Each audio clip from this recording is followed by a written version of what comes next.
2, 3. Itu Bel, tambahin Bel kontaknya. Assalamualaikum warahmatullahi wabarakatuh. Waalaikumsalam warahmatullahi wabarakatuh. Baiklah, kami dari kelompok 7 mata kuliah pendekatan konseling kontemporer akan menjelaskan tentang dialectical behavior therapy. Sebelum kami menjelaskan pendekatan DBT, kami akan memperkenalkan diri kami terlebih dahulu.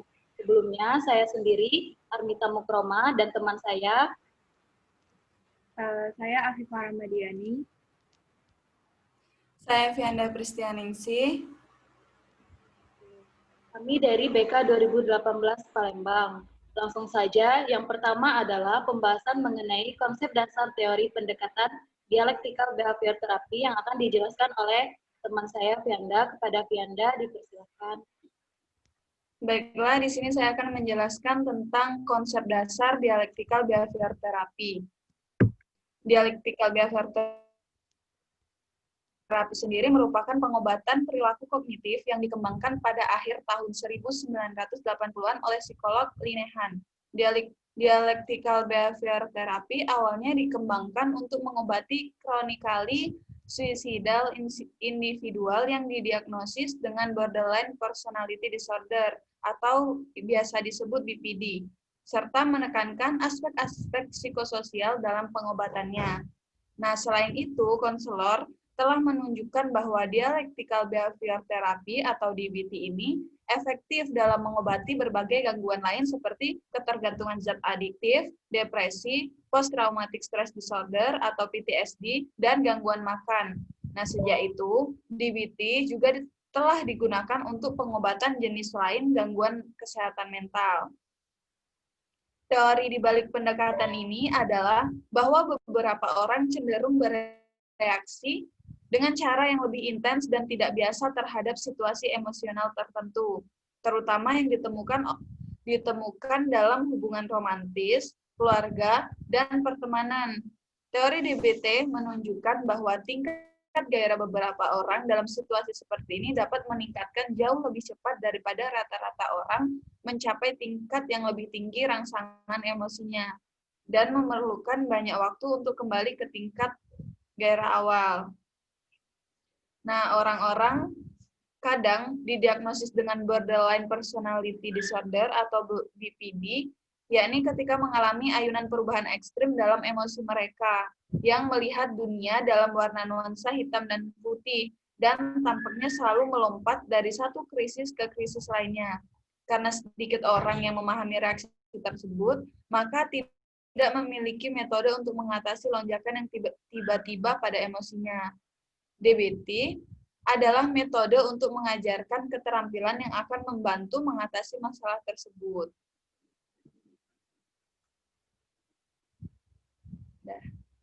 Mungkin itu saja yang dapat saya sampaikan. Apakah ada teman-teman yang ingin menambahkan? Baik, langsung saja saya akan menambahkan karakteristik dari dialectical personality dialectical behavior therapy. Adapun karakteristik dari DBT ini tuh ada 3. Yang pertama itu dukungan berorientasi, berbasis kognitif, dan juga kolaboratif. Maksud dari dukungan berorientasi adalah teknik ini memberikan kekuatan atau dorongan kepada klien untuk mereka agar dapat merasakan lebih baik tentang dirinya dan kehidupan mereka. Yang kedua ada berbasis kognisi. Maksud dari berbasis kognisi ini, DBT atau teknik ini membantu seseorang untuk mengubah perilakunya dengan mengidentifikasi pikiran, keyakinan, dan juga asumsi yang membuat hidup mereka menjadi masalah. Contoh-contoh pikirannya itu yaitu aku harus menjadi sempurna terhadap segala sesuatu, atau jika aku marah, atau aku orang yang mengerikan, serta aku tidak perlu menjadi orang yang sempurna. Pikiran-pikiran tersebut kita harus membantunya agar tidak menjadi masalah di dalam kehidupannya nanti. Serta yang ketiga adalah karakteristik kolaboratif, yang dimana kolaboratif ini memperhatikan hubungan antara klien dan juga anggotanya yang lain. DBT meminta orang menyelesaikan tugas pekerjaan rumah, mencari cara baru, berinteraksi dengan orang lain dalam pergaulan, serta mengupayakan keterampilan praktik seperti menenangkan diri ketika marah. Sehingga tujuan dan manfaat dari DBT ini adalah mengubah pikiran seseorang agar tidak menimbulkan masalah di dalam kehidupannya. Perilaku seseorang itu dimulai dari pemikiran-pemikirannya, sehingga pemikirannya yang harus kita bantu agar bisa menjadi rasional kembali. Tujuan DBT secara umum itu ialah life worth living. Yang dimaksud dari itu adalah seseorang satu dengan yang lainnya itu berbeda. Life worth living itu adalah bagaimana cara kita untuk hidup layak. Tentu saja hidup layak di antara masing-masing orang itu pasti berbeda. Ada yang menganggap hidup layak itu adalah dia telah menikah dan mempunyai seorang anak. Ada juga di orang yang lain, hidup layak itu yang dia maksud adalah mempunyai penghasilan yang banyak dan juga mempunyai jabatan yang tinggi. Baik. Baik, mungkin saya akan meneruskan menjelaskan materi berikutnya mengenai tahap-tahap pelaksanaan dialectical behavior therapy. Di sini ada 4 tahap, langsung saja. Tahap yang pertama yaitu bergerak dari perilaku yang di luar kendali menjadi di dalam kendali. Seterusnya, pada tahap kedua, yaitu bergerak dari emosi yang ditutupi menjadi merasakan emosi yang sepenuhnya. Yang ketiga, yaitu membangun kehidupan serta memecahkan masalah-masalah dari kehidupannya. Dan pada tahap keempat, yaitu bergerak dari ketidaklengkapan ke lengkapan. Nah, materi yang selanjutnya yaitu mengenai kegiatan-kegiatan dalam DBT. Yang pertama yaitu ada individual terapi, di mana sesi individu dalam DBT juga berfokus pada stres pasca trauma atau dari trauma sebelumnya dari kehidupan seseorang, dan membantu meningkatkan harga diri dan citra diri mereka sendiri. Selama sesi terapi individu, terapis dan klien bekerja ke arah belajar dan memperbaiki banyak keterampilan sosial belajar. Yang kedua yaitu kegiatan skill group, biasanya 2,5 jam sesi dan dipimpin oleh terapis terlatih dari DBT, yakni orang belajar keterampilan dari salah satu dari 4 modul yang berbeda, seperti efektivitas interpersonal, gangguan toleransi, atau keterampilan menerima kenyataan, pengaturan emosi, dan kesadaran. Kegiatan yang ketiga yaitu phone coaching, yaitu klien diminta untuk menelpon terapis mereka. Sebelum melukai diri mereka sendiri, terapis kemudian memandu mereka dengan alternatif perilaku untuk mengalihkan keinginan mereka terhadap bunuh diri. Baik, itu saja mungkin yang dapat saya sampaikan. Baik, apakah ada teman-teman yang lain yang ingin menambahkan, Saudari Fianda? Saya akan menambahkan mengenai modul dialectical behavior therapy. Nah, di sini ada beberapa modul, yaitu yang pertama mindfulness. Mindfulness di sini digunakan dalam psikologi modern. Nah, menurut berbagai definisi, perhatian penuh atau mindfulness dapat mengacu pada kualitas psikologis yang membawa perhatian penuh seseorang pada pengalamannya saat ini. Yang kedua, efektivitas interpersonal. Pola respon interpersonal yang diajarkan dalam pelatihan keterampilan DBT sangat mirip dengan yang diajarkan dalam pelatihan asertif, bersikap untuk mampu menolak, dan pemecahan masalah antar individu atau interpersonal.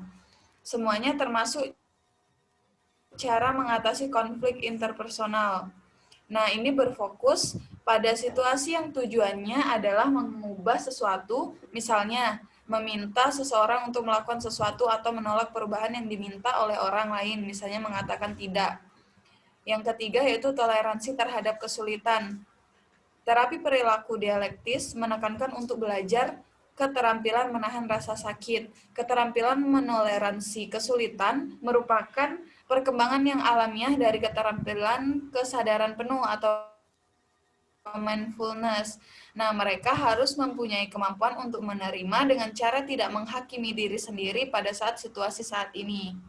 Perilaku toleran terhadap kesulitan atau distress merupakan keterampilan untuk bertahan menghadapi krisis, situasi yang membuat klien sulit, dan pada saat yang sama menerima kehidupan mereka apa adanya. Nah, di sini juga 4 strategi kelangsungan hidup pada saat krisis dapat dipelajari, yaitu mengalihkan perhatian, menenangkan diri, meningkatkan kesadaran pada situasi saat ini, dan memikirkan adakah dukungan atau penolakan baik dari diri sendiri maupun lingkungan. Mungkin itu saja. Baiklah, terima kasih kepada Saudari Fianda dan Afifah. Langsung saja, setelah kita membahas tentang DBT, adapun kesimpulan yang dapat kita ambil adalah dengan mengacu kata dialektikal yang berasal dari kata dialog, berarti itu menggunakan komunikasi dua arah. Berarti kita dalam membantu klien atau konseli menggunakan komunikasi dua arah sebagai cara kita untuk mengubah perilaku seseorang dengan cara mengidentifikasi pemikiran, keyakinan, serta dapat mengganggu kehidupan mereka, sehingga mampu menimbulkan masalah dan juga perilaku yang tidak sesuai atau tidak layak di kehidupan mereka sehari-hari. Baik, mungkin itu saja penjelasan dari kelompok 7. Lebih dan kurangnya saya mohon maaf. Apakah ada tambahan yang lain, teman-teman? Saya rasa cukup. Kami akhiri. Assalamualaikum warahmatullahi wabarakatuh. Yang saya baca. Cepat. Maaf, sebelumnya saya akan menambahkan kesimpulan yang mengenai materi tentang DBT. Jadi, DBT atau yang juga disebut dengan Dialectical Behavior Therapy merupakan pengobatan perilaku kognitif yang dikembangkan untuk mengobati chronically suicidal individuals atau kecenderungan bunuh diri yang didiagnosis dengan borderline personality disorder atau BPD. Nah, individu yang didiagnosis dengan borderline personality disorder atau BPD dapat diketahui apakah ia memiliki perubahan emosi yang ekstrim.